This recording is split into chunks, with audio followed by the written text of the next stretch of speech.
This boy deliberately slowed down while shining shoes just to catch more of his customers' conversation, since most of them were successful people discussing finance and business. After they left, the boy would immediately write everything down. This inspired him to become wealthy himself and sharpened his keen sense of observation. As an adult, he quickly spotted an opportunity. Some parts of the city had many vacant properties, while elsewhere homes were packed with people. He recognized this as his chance. He planned to buy those empty buildings and rent them to people who could not afford to buy. Soon, he set his sights on an apartment building. He approached the owner to negotiate. The owner wanted $35,000, but he only had $30,000. He proposed paying the remaining balance later. Within 2 months after renting out the units, the owner admired his ingenuity, but was not willing to take the risk. The man had no choice but to leave. That was when a calendar on the wall caught his eye. Seeing a bank advertisement on it gave him the idea to get a loan, so he headed straight to the bank. But the receptionist refused to let him see the manager. With no other option, he waited outside the bank until the manager got off work and finally caught him. He knew his background would not qualify him for a loan, so he said he was closing a deal with the property owner and wanted to borrow under the owner's name. But the manager turned him down. Just when he felt helpless, the property owner called him. He expected to get chewed out, but instead the owner offered to co-sign for him because he admired the man's courage. With the owner's help, he secured the loan. Soon under his management, the apartment building that was only half occupied was fully rented in just 2 weeks. The owner was impressed by his abilities. He knew that given the man's background, he would face obstacles in business, so he proposed they become partners. Before long, they were making serious money. However, just as the man was ready to expand further, the property owner suddenly passed away. His business hit another roadblock. Banks looked down on him and refused loans. This made him realize how much status mattered. He stared at the directory in the building's lobby and noticed there were 7 banks in the building. If he bought the building and became the landlord, those banks could not shut him out anymore. That night, he staked out the building by counting the lit windows. He calculated the building's occupancy rate and estimated its true value. This gave him a huge advantage in negotiations. The building was originally priced at $2.4 million.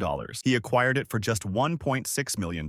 With his new status as landlord, no bank dared discriminate against him anymore. His real estate empire rapidly expanded. In just 10 years, he grew his portfolio to 177 properties and gained exceptional social standing. He went from a shoeshine boy to a self-made billionaire.